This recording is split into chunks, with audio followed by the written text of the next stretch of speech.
کون حسین رضی اللہ تعالیٰ عنہ، تجھے کیا پتا مدنی کریم صلی اللہ تعالیٰ علیہ وسلم گھر تشریف لائے، سیدہ فاطمہ الزہرا رضی اللہ تعالیٰ عنہ فرماتی ہے گھر کے اندر حالت یہ تھی، شہزادے چرپائی پہ بیٹھے ہیں اور بہن زینب بھی پاس ہے، ام کلثوم پاس ہے، محاسن بھی چھوٹی عمر کا ہے۔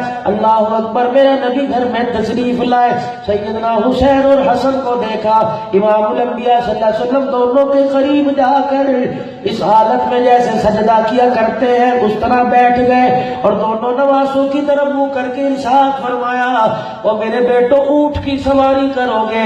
نانا جان کے الفاظ سن کے جواب دیا، ابا اونٹ تو نظر نہیں آ رہا۔ نبوت نے اپنی پشت کی طرف اشارہ کر دیا، فرمایا ذرا میری سجدے کی حالت میں پشت پہ بیٹھ جاؤ۔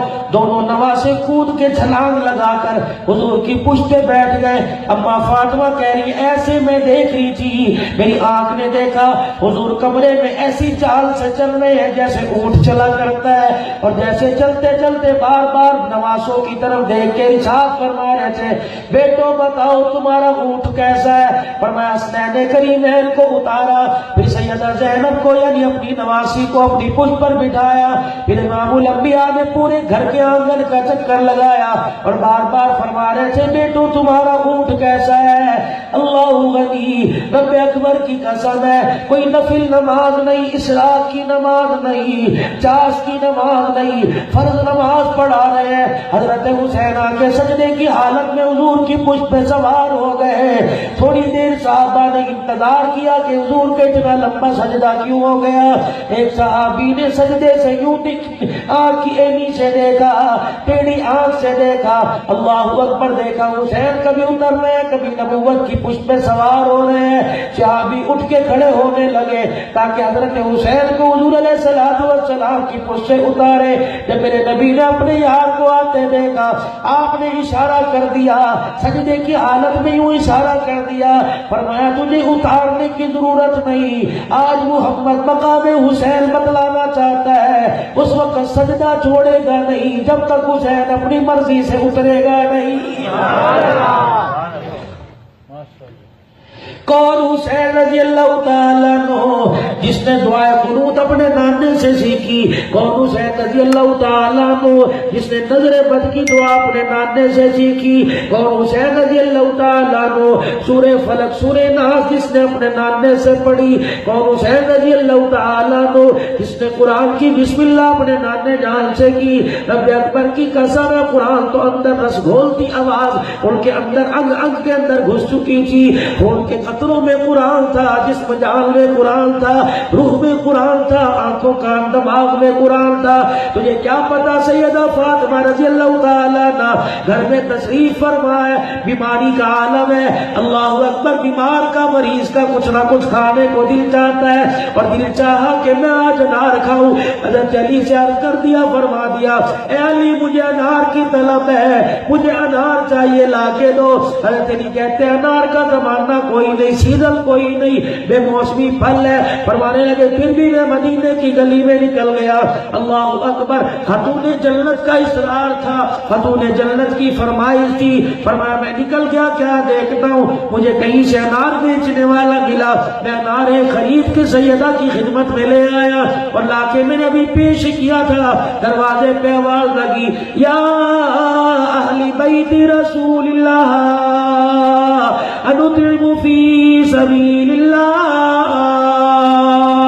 آل رسول کے دروازے پہ آیا، آل رسول کی خیرات اور سخاوت کا تو اندازہ اس بات سے لگاؤ، اگر گھر کے چکیر میں روٹی کوئی نہیں، نبی کی بیٹی نے اپنے سر سے چادر اتار کے گروی رکھنے کا ارادہ کر لیا، کہیں سے آل رسول کے دروازے سے کوئی خالی نہ جائے، ہمیں شرمندگی کا سامنا نہ کرنا پڑے۔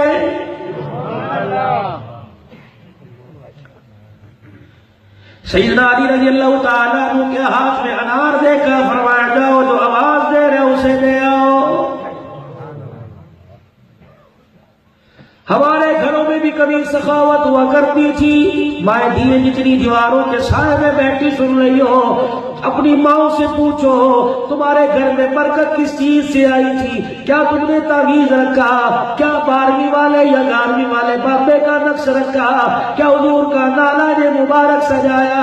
کیا نبی کا خط تم نے گھر میں رکھا جس وجہ سے برکت آئی؟ نہیں کر کے جواب دے گی. تیری ماں تجھے سمجھائے گی, تیری نانی تجھے سمجھائے گی, تیری دادی تجھے سمجھائے گی.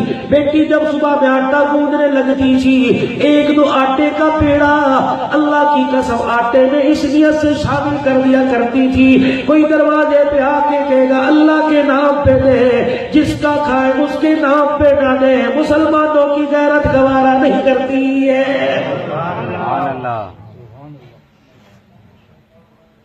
تعویذوں سے مسئلے نکالو گے ٹھیک ہے, بڑوں کا طریقہ ہے, داغا پڑنا بڑوں کا طریقہ ہے, دم کرنا بڑوں کا طریقہ ہے, لیکن ان چیزوں سے مسئلے نہیں حل ہوں گے.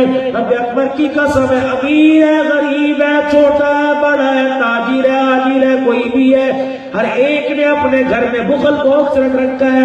حاجی عبد الوہاب صلی اللہ وقت کا ولی ہے, وقت کا مجدد ہے, وقت کا ابدال ہے. حاجی صاحب رائے کے اندر منبر پہ بیٹھ کے کہہ رہے تھے, او لوگوں برکت کہاں سے آئے گی؟ جو کھانا بچتا ہے فریج میں گھسیڑ دیتے ہو, آٹا دل کے بعد کچرے کے ڈھیر پہ ڈالتے ہو, یہ کسی بھوکے کے پیٹ میں جاتا, یہ بھوکے کے پیٹ میں نہیں جانور کے پیٹ میں چلا جاتا, کوئی پرندہ چک کے لے جاتا. تجھے کیا پتا اگر کسی کا پیٹ بھر جاتا اللہ تیرے لیے جنت کے دسترخوان کے انتظام کر دیتا. بڑے بڑے فریج جن کا ذکر کر رہا ہوں, سخاوت ان کے گھر کی لونڈی ہے. بجٹ میرے عزیزوں پورے مہینے کا گھر میں موجود ہے, مہینہ ختم ہونے سے پہلے بجٹ ختم ہو گیا, برکت کہاں سے آئے گی؟ تم نے پتہ نہیں اپنی زندگی کے نشیب و فراغ میں دیکھا ہو یا نہ دیکھا ہو, لیکن ان آنکھوں نے دیکھا جب مدرسے سے سپارہ پڑھ کے آیا کرتے تھے, اللہ کی قسم ماں اپنے ہاتھوں سے کھانا پکا کے دسترخوان سجا کے بیٹھ جایا کرتی تھی. ہماری جرت نہیں ہوا کرتی تھی جب تک دوسرا بھائی نہ آ جائے, تیسرا بھائی نہ آ جائے, ہماری مجال نہیں کہ روٹی مانگے جب تک بہنیں ساتھ نہ آ جائے. یقین جانو آج ہر گھر کے اندر چکیر علیحدہ, آج گھر کے اندر ہر پیالی علیحدہ, پینے والا گلاس علیحدہ, 10 افراد ہے, 10 پلیٹیں گندی ہو رہی ہے. میں کہاں سے وہ زمانہ گزرا وقت لے کے آؤں, 10 افراد 2 برتن میں بیٹھ کے کھایا کرتے تھے. رب اکبر کی قسم ہے پیٹ بھر جایا کرتا تھا, برتنوں میں رزق باقی رہا کرتا تھا. ہڈیا میں مائی ڈوئی چلایا کرتی تھی, کہتی تھی بسم اللہ الرحمن الرحیم. بیٹے کو روٹی دیتی کہتی بسم اللہ پڑھ کے کھا. بیٹے کو کہتی تھی جا پہلے ہاتھ دھو کے آ.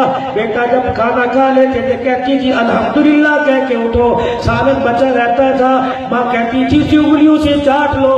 ساری پلیٹوں کا سالن جو بچ جاتا تھا اسے اکٹھا کر کے واپس دیگڑی میں ڈال دیتی تھی. تمہیں کس نے کہہ دیا جھوٹے کے کھانے سے جراثیم پیدا ہوتے ہیں؟ تمہیں صفہ کی چبوترے کے 72 صحابہ یاد نہیں؟ ابو ہریرہ جب دروازے پہ کھڑے ہو کر صدا لگا رہے تھے, آج میرے پیٹ میں کچھ نہ کیا. نبوت نے اپنے گھر سے دودھ کا پیالہ منگوایا, ابو ہریرہ سے کہا تو بھی پی لے. وہ اصحاب صفہ کے 72 نفوسوں کو بلا لے, دسترخوان لگایا, فرمایا ابو ہریرہ پہلے ان کو پلا بعد میں پینا. ابو ہریرہ رضی اللہ عنہ نے سارے مدینے کے غریب طلباء کو پلایا.